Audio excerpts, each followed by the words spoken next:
The market was alive with noise and smell, the kind of place where broken things were sold cheap, where lost lives were traded for coins. Daniel walked through the narrow alleys, his hands in his pockets, his eyes cold. He had lived alone for many years, and his heart had grown heavy with silence. He had not come here to buy, but to forget the emptiness inside him. Everywhere around him were stalls with glowing lamps, cages of strange animals, and desperate people trying to sell scraps. Voices shouted in many alien tongues. Some offered spices, some offered weapons. But in one corner, Daniel heard laughter, cruel and sharp. He turned his head and saw them, a group of alien traders standing around a cage. Inside the cage sat a small figure, her head covered with a rough sack. Her knees were pulled to her chest, and her body was thin like she had not eaten in days. The merchants jeered at her, saying no one would want her, not even for work. One of them kicked the cage and laughed. 3 credits, that's all she's worth. Daniel stopped walking. His chest felt tight. He told himself to move on, that it was not his problem. Yet his feet stayed planted. His eyes did not leave the cage. He did not know why, but something about the small figure with the sack pulled him. She did not cry. She did not move, only sat there like a broken doll. The crowd mocked her. A drunk alien shouted, "She's trash, even rats have more value." Another spat at the cage. Daniel's jaw clenched, his hands curled into fists inside his pockets. He hated cruelty. He hated seeing someone treated like less than nothing. The merchants kept laughing, trying to sell her like a broken tool. Daniel stepped closer. His shadow fell across the cage. One of the traders looked at him and smirked. "You want her, human? 3 credits, cheaper than a drink." The others laughed.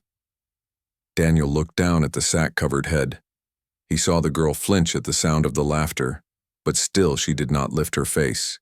He reached into his pocket slowly. His fingers touched. The few coins he carried, he could walk away, he could buy food for himself, or he could spend it all here. The merchants leaned forward, waiting. Daniel pulled out the 3 credits and tossed them onto the table. The laughter stopped for a moment, replaced by surprise. "You serious?" one trader asked. Daniel nodded once. His voice was steady but cold. "Open the cage." The key turned. The door creaked. The girl did not move until Daniel bent down. His hand reached gently inside. She hesitated, as if expecting pain. Then slowly, she put her trembling hand into his. When she stood, the sack slipped slightly. Daniel saw a glimpse of her jawline, bruised and scarred. His stomach turned at the thought of what she had suffered. The merchants jeered again. Human bought himself trash, a toy for pity. Daniel ignored them. His grip tightened on the girl's hand, and he led her away through the crowd. The market noises faded behind them, but the whispers followed. People pointed. Some shook their heads.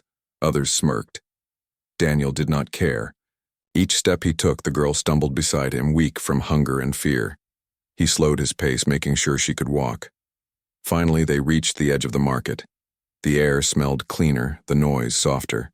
Daniel stopped under the shadow of an old wall. He knelt before the girl and slowly pulled at the rough sack. She flinched again, but he spoke softly. "It's all right. No one will hurt you now." With one pull, the sack came off. For a moment, Daniel froze. Her face was pale blue, her eyes glowing faintly like stars trapped in water. Her hair hung in tangled silver strands.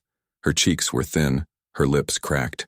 But her eyes, those eyes, looked straight into his with fear and a small spark of hope. Daniel's chest tightened again. He had expected a broken child, but what he saw was more. She was not trash, not worthless. She was alive, fragile, but alive. The crowd at the market had called her nothing, but Daniel knew deep inside that his life had just changed. The girl whispered something. Her voice was soft, almost broken. "Why?" Daniel leaned closer. "Because no one deserves a cage." The night air grew colder. Daniel removed his worn jacket and placed it around her shoulders. She shivered but pulled it close. For the first time in years, Daniel felt the weight of his loneliness shift. He had come to the market empty, and now he was walking away with a soul he had sworn silently to protect. Behind them, the market roared on. But Daniel did not look back.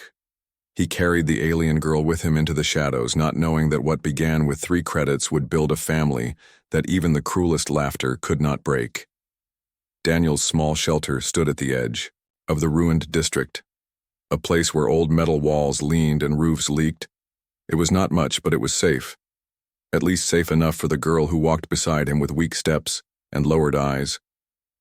She had not spoken a single word since they left the market. Only the sound of her shallow breathing followed him. Daniel pushed open the rusted door and the hinges groaned like tired bones. Inside was a single room, a small fire pit in the center, a thin blanket spread across the floor. He guided her inside. Her legs almost gave out, so Daniel quickly pulled a chair closer. She sat down, clutching the jacket he had placed over her shoulders. For a long moment, they sat in silence. Daniel kept his distance, giving her space. His eyes studied her carefully. The sack still covered most of her head. Pulled low over her face, Daniel frowned. He remembered the glimpse he had caught outside, the pale blue skin, the glowing eyes, the bruises. He could not leave her hidden like this. He had to see, not just for himself, but so she would not have to hide in shame anymore. He crouched slowly in front of her. His voice was gentle. "May I?" His hands hovered near the sack. She froze, her thin fingers clenching the chair. For a heartbeat, he thought she might scream or pull away, but instead, she gave the smallest nod. Daniel reached up and carefully lifted the sack. The rough cloth scraped against her silver hair, and at last her face was revealed. He sucked in a sharp breath. Her skin was marked with old bruises, purple and yellow fading into each other. A thin scar ran across her temple. Her lips were cracked from thirst, but her eyes shone bright, a soft glow like 2 lanterns in the dark. They were filled with fear, but also a quiet strength that had not yet been broken. The girl looked down quickly, ashamed, as if her face was something ugly. Daniel shook his head slowly. "No," he whispered. "Don't hide." Her throat worked, and for the first time she spoke clearly. Her voice was trembling. "My name is Lyra." The words were so soft he almost missed them. Daniel felt something stir inside him. He repeated her name gently. "Lyra."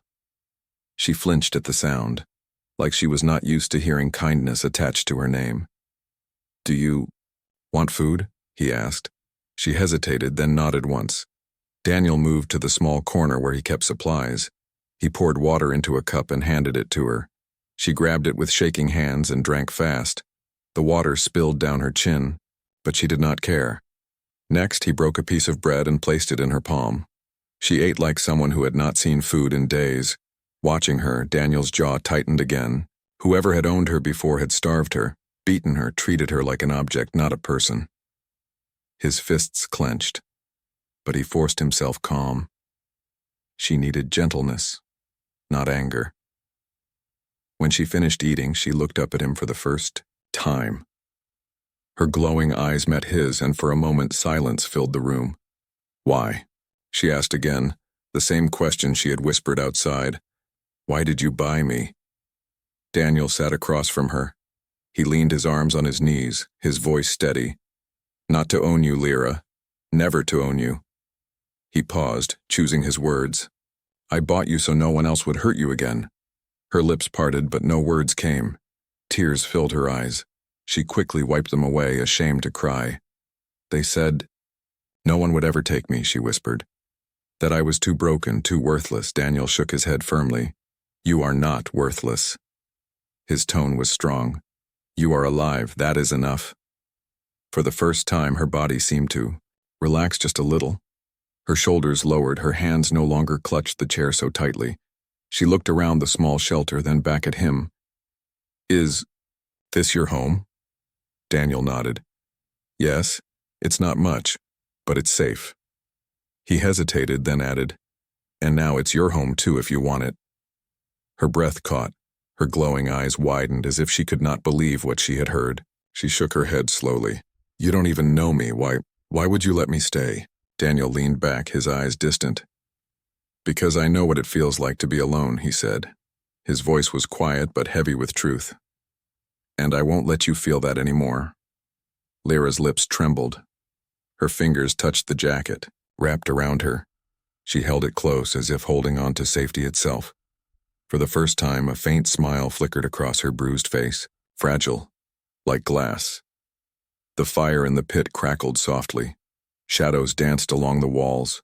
Outside, the market's cruel laughter still echoed faintly in the distance. But inside this small room, something had changed. A broken alien girl had spoken her name, and a lonely man had promised she would never be treated as nothing again. That night, Daniel spread his thin blanket on the floor. He lay down away from her, giving her space, but he did not sleep. He watched the glow of her eyes slowly fade.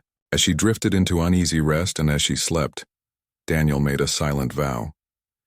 He had paid only 3 credits, but what he had taken into his home was priceless. He would protect her, no matter the cost. The first night passed in silence, but it was not a peaceful silence. Daniel lay on his thin blanket on the floor, the faint crackle of the fire. The only sound, every so often he heard the girl, Lyra, shift in her chair. Her breathing was shallow, and sometimes a soft whimper escaped her lips. Daniel closed his eyes, but he did not sleep. He had lived alone for many years, yet now he felt something new. Responsibility. His mind kept turning, wondering what she had endured before the cage, wondering how long it would take for her to feel safe here. When the morning light leaked through the cracks in the roof, he rose quietly. He boiled a small pot of water, added dried herbs, and poured it into a cup. The smell filled the shelter. Lyra stirred awake, her glowing eyes blinking against the light. She looked around with confusion at first, then relief when she saw Daniel sitting nearby. He handed her the cup. "Drink," he said gently. She hesitated, then wrapped her thin fingers around it. The warmth made her shoulders relax just a little. "Thank you," she whispered. Her voice was stronger than before. Daniel only nodded, but deep inside something warmed. Days passed in the same rhythm. Daniel worked outside gathering scraps, wood, and food. Lyra stayed in the shelter, silent. Most of the time she rarely spoke, but her eyes followed him closely. Sometimes he caught her watching him with curiosity, as if trying to understand why he had chosen her. At night, the silence grew heavier. Daniel would hear her shift restlessly. He would hear her breathing quicken, sometimes her muffled sobs. It was clear she dreamed of chains, of the market, of cruel hands. Daniel wanted to reach out, to comfort her, but he knew trust could not be forced. One night he awoke to the sound of her crying openly. Her voice broke the quiet. She whispered words in her alien tongue, words Daniel did not understand, but he understood the pain in them. He sat up slowly. "Lyra," he said softly, "you're safe." She froze. Her glowing eyes looked at him through the dim firelight. For a moment, Daniel thought she would turn away, but instead she whispered in broken human words. They hurt me in my sleep." Daniel's chest tightened. He did not ask who they were, he could already guess. He moved closer but kept a distance between them, his voice calm. "No one will hurt you here," he promised. Her tears shone on her blue cheeks. She hugged herself, rocking slightly. Daniel placed another log into the fire, the sparks dancing upward. The warmth spread through the small room. He leaned back against the wall, his eyes on the flames. "I'll stay awake. Tonight," he said quietly. "You rest." Her eyes widened. "Why?" she asked. Daniel looked at her and answered, "Because someone should watch the night for you." That night, Lyra finally drifted into a deeper sleep. Her breathing steadied, though her hand still clutched the edge of Daniel's jacket tightly. Daniel sat awake, his back aching, his eyes heavy, but he did not move. He kept his promise. Over the next few nights, the same routine grew. Lyra would sleep uneasily. Daniel would stay awake, guarding her like a father watching his child. Slowly, her nightmares began to soften. She still cried, but less. And one morning when she woke, she whispered, "You stayed again." Daniel nodded. "Yes." Lyra stared at him for a long time, then said something that made his heart pause. "You are different." Her voice trembled. "Not like the others." Daniel did not answer right away. He knew words could not erase what she had suffered. But he said quietly, "I am only human, but I choose to be kind." Her glowing eyes held his gaze, searching for lies, but she found none. For the first time, she let out a tiny laugh. It was weak, broken, but it was real. The sound filled the small shelter like sunlight breaking through storm clouds. From that day, trust began to grow. Lyra spoke more often, though only in short sentences. She asked about simple things, about the food he cooked, about the world. Outside, sometimes she asked questions that made Daniel stop and think. "Why did you live alone?" she asked one evening. Daniel stared at the fire, his voice low. "Because it was easier than losing again." He did not explain further. Not yet. Lyra nodded, as if she understood the weight of loneliness, because she carried the same. The nights remained quiet, but the silence was no longer empty. It was filled with breathing, with shared warmth, with the sound of two souls slowly learning they were not alone. One night, when Daniel stirred awake, he noticed Lyra sitting upright, staring at him. Her glowing eyes soft in the dim firelight, she whispered, "You did not buy me for chains." Daniel's eyes opened wider. He sat up slowly. "No," he said, firm. "Never." Her lips trembled. She nodded, and for the first time she lay down near the fire instead of staying in the chair. She curled up under his old jacket, her small form glowing faintly. Daniel lay back on his blanket, staring at the ceiling. A strange peace settled in his chest. The lonely man had not planned for this, but each silent night was slowly changing him. What had started as pity was now something deeper. Daniel did not yet call it family, but in his heart he knew the empty silence of his life had finally been broken. The days grew into weeks, and the quiet rhythm between Daniel and Lyra began to form something like life. Daniel would rise early, gather scraps of metal, barter for food, and return home. Lyra, though still weak, helped in small ways. She would sweep the floor, boil water, or wait at the door when he came back. Her eyes always glowed with relief when he returned safely, but outside their shelter, whispers were spreading. In the small alien village beyond the ruined district, tongues moved quickly. People had seen the human carry a girl from the market. People had noticed the sack pulled from her head, the bruises on her face, the way she clung to him. At first, it was only laughter. The lonely human bought himself trash. Some said, 3 credits for pity. Others mocked. But slowly the tone changed, rumors twisted. He keeps an alien girl hidden. He feeds her like family.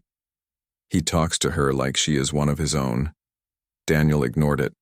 At first he had lived long enough with the weight of other people's opinions. Yet one evening when he went to barter for bread, the merchant's eyes narrowed. "Strange," the merchant muttered, handing him the loaf. "A human taking." "In one of ours." Daniel said nothing, but the stares burned against his back as he left. Back at the shelter, Lyra sensed it she always noticed. Her glowing eyes studied him as he entered. "They spoke of me again," she said softly. Daniel sat down, breaking the bread in half. "Let them speak," he answered. "Their words do not matter here." He handed her the larger piece, but she hesitated. "What if they come?" she whispered. Daniel met her gaze, his voice steady. "Then they will find I am not afraid." Still, the tension grew. Neighbors whispered louder. Some were curious. Others were angry.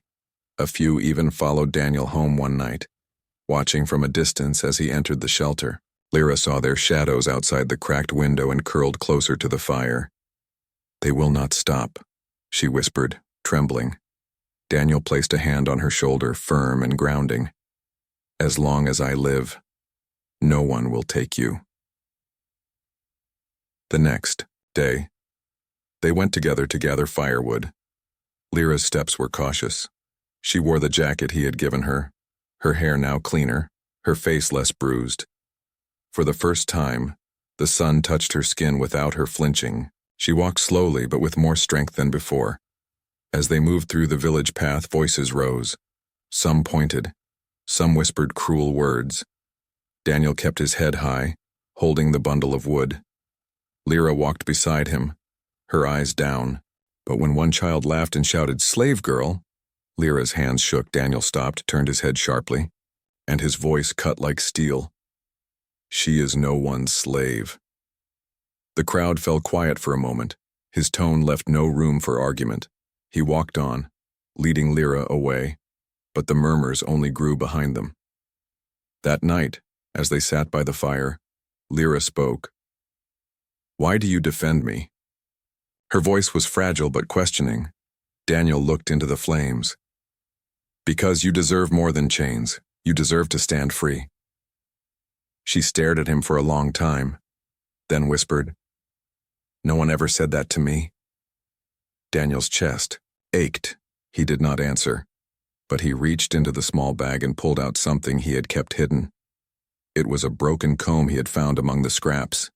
He handed it to her. "For your hair." Her silver strands had been tangled for weeks. She looked at the comb as if it were treasure. Her hands trembled as she took it. You think I am worth this?" she asked. Her voice cracked. Daniel smiled faintly. "You are worth more than I can give." For the first time since she had come, Lyra's tears fell not from pain, but from something else. "Gratitude," she began, to comb her hair slowly, her glowing eyes softening. But outside their fragile peace, the whispers grew darker. One group of villagers gathered at the edge of the ruined district. "He should not keep her," one said. "She belongs to the market." Another hissed, "If he will not return her, we will take her." Unaware of the plot, Daniel sat awake that night, sharpening a piece of scrap metal into a blade. He told himself it was for cutting wood, but deep inside he knew. He had seen the way the crowd's eyes lingered too long. He had heard the anger in their voices. Lyra slept near the fire, her hand still clutching the comb he had given her. Her face calm, no nightmares that night. Daniel looked at her, his heart heavy but firm. He had bought her for 3 credits. But now she was priceless. She was his responsibility, his promise, his reason. Outside, the wind carried faint murmurs from the village, but inside, the fire burned warm. Daniel whispered into the quiet, "They will not take you, not while I breathe." And in the dark outside the shelter, unseen eyes watched, waiting. Deboir. Night was colder than usual. The fire inside Daniel's shelter burned low, casting long shadows on the walls. Lyra slept near the pit, her silver hair catching the light, her small hand still holding the comb he had given her. Daniel sat against the wall, a sharpened piece of scrap metal resting by his side. His eyes were heavy, but he forced himself awake. He had felt it for days, the change in the air, the way villagers stared too long, the way whispers grew louder. He knew it would not be long before someone came. He had promised her safety, and promises were not broken. It began with footsteps outside, faint at first, then heavier. Daniel's hand tightened on the blade. He stood silently, moving closer, to the door. Through the cracks he saw shadows, 4 figures approaching. They carried sticks. One carried a chain. Their voices were low but sharp. "The human hides her here," one said. "Tonight we take her back." Daniel's jaw set. Hard. He pushed the door open before they could knock. The men froze at the sight of him standing tall. "Go home," Daniel said, his voice calm but edged with steel. One of them sneered. "That girl is property. She belongs to the market. You have no right to keep her." Daniel stepped forward. "She belongs to no one," he growled. The chain rattled as the man lifted it. "Then you fight us." The clash came fast. The first swing of the chain missed Daniel's head by inches. He shoved the man back, the blade flashing in his hand. Another rushed with a stick. Daniel blocked it, but the wood cracked against his shoulder. Pain shot down his arm. He gritted his teeth, refusing to fall. Inside, Lyra awoke to the sound of shouting. Her glowing eyes widened as she saw shadows moving beyond the door. Her body froze with fear, the old memories rushing back. Chains, laughter, cruel hands. But then she heard Daniel's voice outside, strong and unyielding. "You will not touch her." Something inside her broke free. She stumbled to her feet. Her legs shook, but she forced them to move. She grabbed a small stone from the floor and rushed outside. Daniel staggered as one of the men struck his ribs. He gasped, but before the attacker could strike again, a stone hit his head. The man cursed, turning, and there stood Lyra, trembling but fierce. Her voice shook but carried across the night. "Leave him." The men laughed at the sight of her. "The little slave fights too," one mocked. Another stepped toward her. Chain swinging, Daniel roared and lunged, slamming his shoulder into the man. They crashed to the dirt. Lyra's heart pounded. She bent quickly, grabbing another stone. Her hands shook, but she hurled it again, striking the man with the stick. For the first time in her life, she did not hide. She fought, not just for herself, but for the human who had given her a home. The fight raged. Daniel's arm bled, his lip split, but his eyes never left the girl. He fought like a man who had nothing to lose but her. At last, he drove the blade into the ground between them. His voice thundered. "The next one to step closer will not walk away." Silence fell. The men hesitated, their courage faltering. They looked at Daniel, bloody, bruised, but standing unbroken. And beside him, the alien girl, eyes glowing bright, clutching stones with shaking hands, not backing down, the leader, spat to the side. "Not worth it," he muttered. He jerked his head, and slowly the others stepped back. Their shadows melted into the dark, leaving behind only the echo of their threats. Daniel's chest heaved, his knees almost buckled, but he stayed upright until they were gone. Then he dropped the blade, breathing hard. Lyra rushed to his side, her hands trembling as they touched his bleeding arm. "You're hurt," she whispered, her voice breaking. Daniel looked at her, and despite the pain, he managed a faint smile. "You fought," he said softly. "You stood with me." Tears filled her glowing eyes. "I could not watch them hurt." "You," she whispered. Daniel reached up with his good hand and placed it gently on her shoulder. "Lyra," he said, his voice heavy with emotion. "You are no slave, not anymore tonight. You proved it." She shook her head, tears falling. "I was afraid," she confessed. Daniel's grip on her shoulder tightened just slightly. "Courage is not the absence of fear. It is standing even when fear holds you." Her lips trembled, then curved into a small, broken smile. For the first time, she felt something stronger than fear. She felt belonging. That night, as she cleaned his wounds with trembling hands, she whispered a promise of her own. "I will not leave you. Not ever." Daniel's eyes softened. His chest ached with more than pain. He nodded once. "Then we stand together." The silent shelter was no longer a place of one man's loneliness. It was now guarded by two hearts bound by fire, struggle, and choice. And though the village whispered louder, though danger still waited beyond the dark, Daniel and Lyra had faced the test, and together they had passed. The fight had left Daniel bruised and bleeding. His arm carried a deep cut, and every breath reminded him of the blow to his ribs. Yet when he opened his eyes the next morning, it was not pain that caught his attention. It was the sight of Lyra, sitting beside him, carefully grinding herbs into a bowl. She had gone out at dawn, barefoot and silent, searching the broken alleys for plants she remembered from her childhood. Now she pressed the crushed leaves against his wound. Her fingers, gentle but firm, Daniel winced but did not pull away. Her glowing eyes lifted to meet his. "It will help," she whispered. Daniel studied her face, still thin, still scarred, but alive with determination. "You did not need to," he said quietly. Lyra shook her head, her silver hair brushing. Her cheeks, "You fought for me," she answered. "Now I fight for you." For a long time, Daniel said nothing. He had lived so long with silence, with emptiness, that he had forgotten what it felt like to be cared for. Yet here was this girl, once hidden under a sack, once called worthless, tending his wounds. With steady hands, his chest tightened, not with pain, but with something he could not name. Days passed as he healed, and during those days their lives began to knit together like threads forming cloth. Lyra cleaned the shelter with careful hands. She prepared simple meals, though she often asked Daniel if she was doing it right. He guided her, sometimes with words, sometimes with just a nod. The lonely man's home no longer felt empty.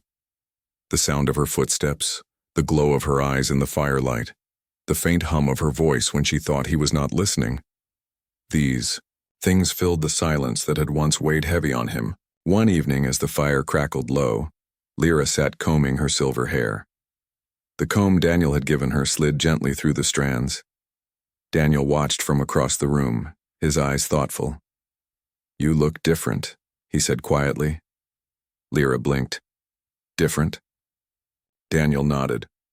"When I first saw you, you hid behind the sack. You looked like you wanted the world to forget you." His voice softened. "Now you sit in the firelight, and you are not hiding anymore." Her lips curved into the faintest smile, shy but real. "Because you told me I was not worthless," she whispered. Daniel leaned back, his voice firm. "You never were." The bond between them deepened in small ways. Lyra began to laugh, soft at first, then brighter. She asked questions about his past, about the stars above, about why humans chose to live alone. Daniel answered what he could, though some answers weighed heavy. One night, she asked, "Why were you alone?" Daniel stared at the flames, his jaw tight. "Because I lost my family," he said at last, his voice cracked with old pain. "And I thought it was easier to stay alone than to feel that loss again." Lyra was silent. Her glowing eyes filled with understanding, then very softly she said, "You are not alone anymore." The words struck deeper than any blade. Daniel looked at her, and for the first time in years, his eyes stung. He turned his face to the fire, but his voice was, "No, I am not." The following days brought change outside as well. Neighbors watched as Lyra walked beside Daniel to gather water. She no longer kept her head bowed. Her silver hair caught the sun, her steps stronger.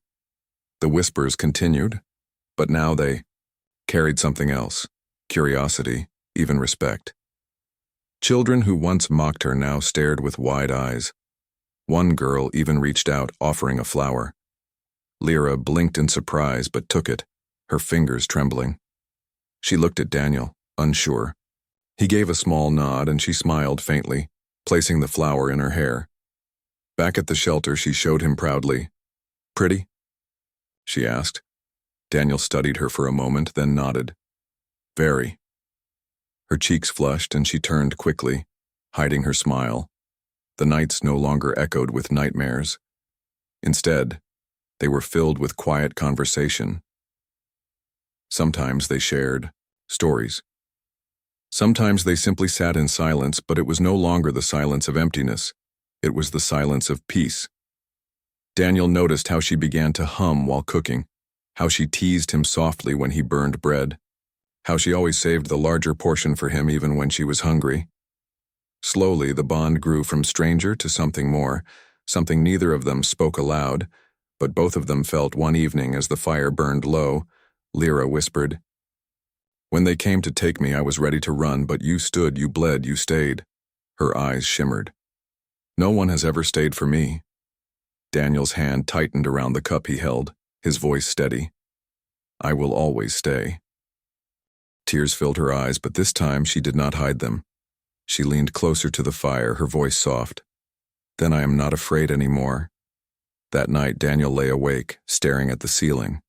The word family echoed in his mind. He had not spoken it in years, but now as he listened to Lyra's steady breathing near the fire, he realized something. The house was no longer a shelter for one man, it was a home. And though the world outside still whispered, though danger still lingered, inside those walls, something new had been born. A human and an alien girl. Once strangers, now something. More, a family formed not by blood but by choice. Years passed slowly yet gently. Time turned wounds into scars and scars into stories. Daniel's small shelter no longer felt fragile. It grew stronger with every passing day, repaired by two hands instead of one. The roof no longer leaked, the walls held firm, and inside, laughter had taken root. Lyra was no longer the trembling girl who had once hidden beneath a sack. She had grown taller, her silver hair shining bright, her glowing eyes filled with calm strength. The bruises were long gone, replaced by smiles and steady steps. She moved, with confidence, not fear. And when she looked at Daniel, it was with warmth, not hesitation. The village that once mocked had changed too. At first, they whispered in anger, then in suspicion. But as the years passed, the sight of Daniel and Lyra together softened hearts. Neighbors saw the way Daniel protected her, the way Lyra cared for him, the way both gave to each other without chains. People began to nod instead of sneer. Some even came to trade fairly, with Daniel. Children came to play near their home, and Lyra welcomed them with gentle smiles. One day, as the sun dipped low, Daniel stood outside their home, watching Lyra carry water from the well. Her silver hair caught the light, and for a moment Daniel's chest tightened. Not from pain, but from realization. He was no longer the lonely man he once was. He had found something greater than survival. He had found belonging. That night, as they sat by the fire, Lyra looked at him, her glowing eyes steady. "Daniel," she whispered, "do you ever regret it, spending 3 credits on me?" Her voice trembled slightly, as if the old doubt still lived deep inside her. Daniel leaned forward, his gaze firm. "Those 3 credits were the best choice of my life." His voice was raw with truth. "I did not buy you, Lyra. I found you, and in finding you I found myself." Her eyes filled with tears, but this time they did not fall from pain. She smiled, soft and radiant. Her hand reached out slowly, resting against his. "Then let me stay, not as debt, not as pity, but as family." The word struck deep. Daniel's throat tightened. For years he had carried the weight of loneliness, the memory of loss, but here she was, offering not just companionship but a bond, a promise that would heal them both. He squeezed her hand gently. "Yes, as family." News spread quickly through the village when Daniel and Lyra announced they would bind their lives together. Some were shocked, some disapproved, but many came, curiosity pulling them to witness what they thought impossible. On the day of their union, the square was filled. Humans and aliens stood side by side. The air was thick with murmurs, but all fell silent when Daniel and Lyra stepped forward. Daniel wore simple clothes, patched but clean. Lyra wore a dress woven from fabric given by neighbors who had grown to respect her. Her silver hair shone, her glowing eyes soft with joy. They stood together, hand in hand. The elder of the village spoke the words, "Two souls once strangers now choose to walk as one, not by chains, not by force, but by love and promise." Lyra's voice trembled as she spoke. "I was broken. I was called worthless. But you gave me food, safety, and a home. You gave me back my name. And today I give it to you not as property but as partner, as family." Daniel's eyes burned with unshed tears as he answered, "I was alone. I believed loss had taken everything from me. But you gave me back hope. You gave me laughter, and today I promise, for as long as I breathe, you will never be alone again." The crowd watched in silence. Some wiped their eyes, others nodded slowly, and when the elder declared them bound, a quiet cheer rose, not mocking, not cruel, but filled with something new: respect. That night, the fire in their home burned brighter than ever. Daniel sat with Lyra beside him, no longer a frightened girl but a woman who had chosen her own path. Together, they built more than shelter, more than survival. They built family. Years later, children's laughter echoed through the same home. Their small feet ran across the floor, their glowing eyes carrying pieces of both worlds. Human and alien blood mixed, not as enemies but as one. Daniel's once empty home became a place filled with life, with warmth, with the legacy of a choice made long ago in the market of shadows. And when people passed by, they no longer whispered. In cruelty, they told the story instead, the story of the lonely human who paid 3 credits for a girl in a sack, and how that girl became his family, his partner, his hope. It was no longer a tale of pity. It was a legend of love.